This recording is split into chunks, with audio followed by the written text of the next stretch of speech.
Alan, are you coming next? Let me introduce this man. I think people need an introduction. This is a friend of mine, Alan Merritt, a campaigner. I actually met him 4 years ago, and the work that he does is unbelievable. I love this guy. And you know, people are speaking the truth. People need to pay attention to what's happening. And just before I go, I want people to understand, put differences aside. Put all your differences aside. Put your colour, creed, religion, your differences aside. And the only way to move forward is we need to stand together. This brother and myself, look, we may look different, but we stand together as brothers. We stand united as one. We stand united against the largest scandal in the United Kingdom the world will ever see. And it's all coming out. Alan, thank you very much. Guys, can you hear me okay? Yeah. So, what I'm going to do basically is talk about this little boy in this picture here. This guy here is myself as a child. This is Alan Merritt, a child in state institutional abuse. Now, you look at this guy's eyes. You look at this guy's eyes, and you can see the hurt. And I'll show you some more photographs of all my family. And what I want to do is, the reason why I'm here today is we all want to stand together and united for our children. And I told this leaflet up here, guys, 60% of children were unlawfully placed in care in 2023. And this is still carrying on to this very, very day. Now I go back to the 50s. We're talking about 60 years, but it goes back further. If we talk about institutional abuse, we're talking about workhouses and care homes and homes going back to the 1800s. The history is phenomenal.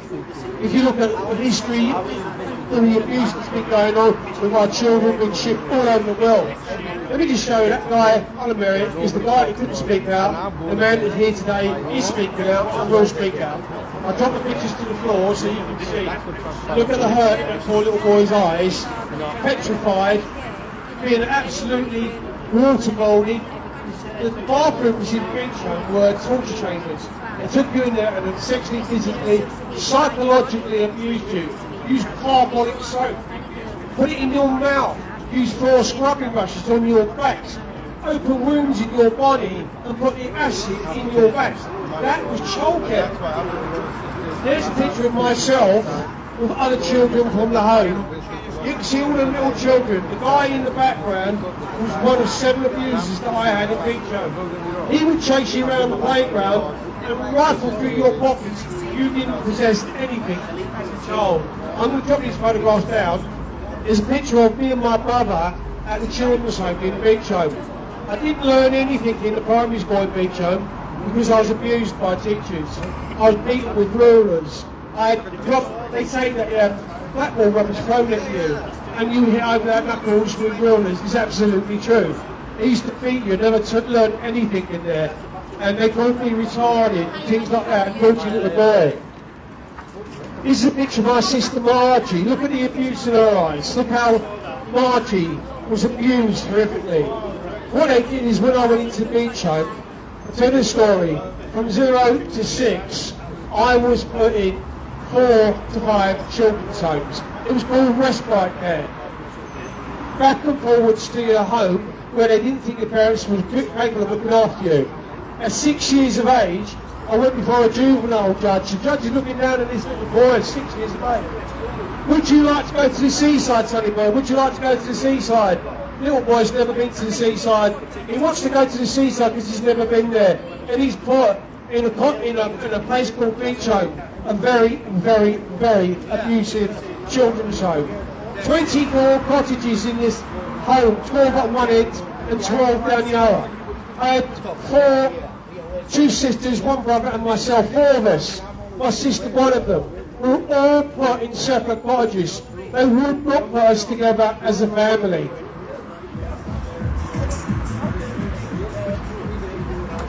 This is a picture of how they used to dress us.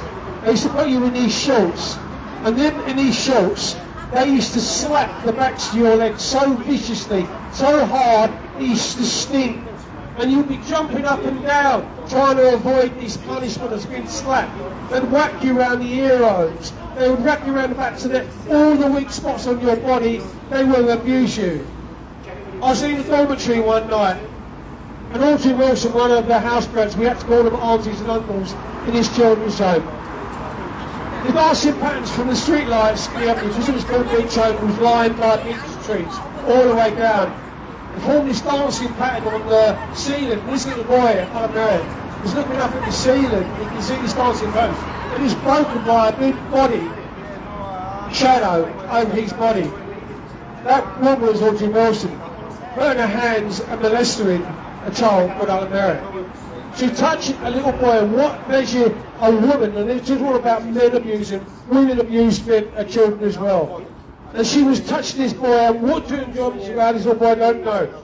The boy was petrified, he curled up into a little ball until morning light, and just walked in that ball, went in the bed, at 7 o'clock in the morning, they came into the dormitory, gave me a beating and said, "You dirty little boy," and went in the bed.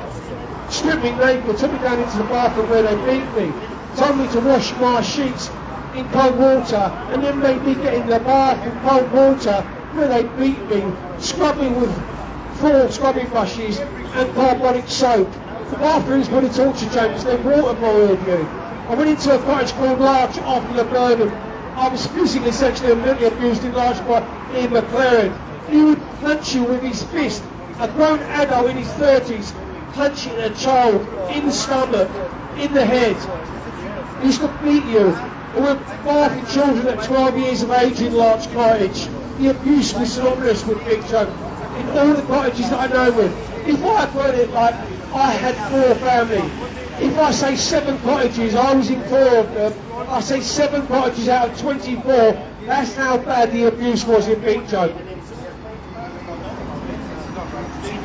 There's a picture of my older sister Anne.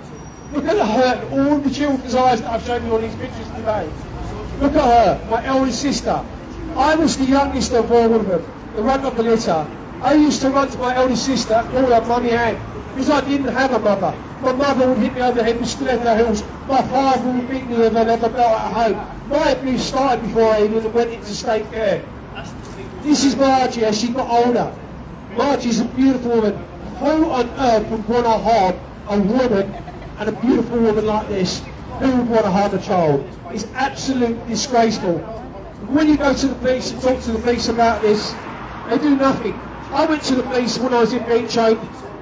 I went into the police in Beach Home and I talked about my child abuse, and they took me back, and the superintendent abused me, bouncing me off his knee in a perverse way, getting aroused with having a child on his lap. He pointed to the corners, and little boys like you get the cane, little boys like you get sent away for telling lies. The abuse was horrific. It was synonymous. In my day, there were so many different children. If I said to you there's 1,700 local authorities, the councils in this country, each one had a children's home. The amount of abuse in this country that's go unheard of. You've got Willowhack here in Sunderland.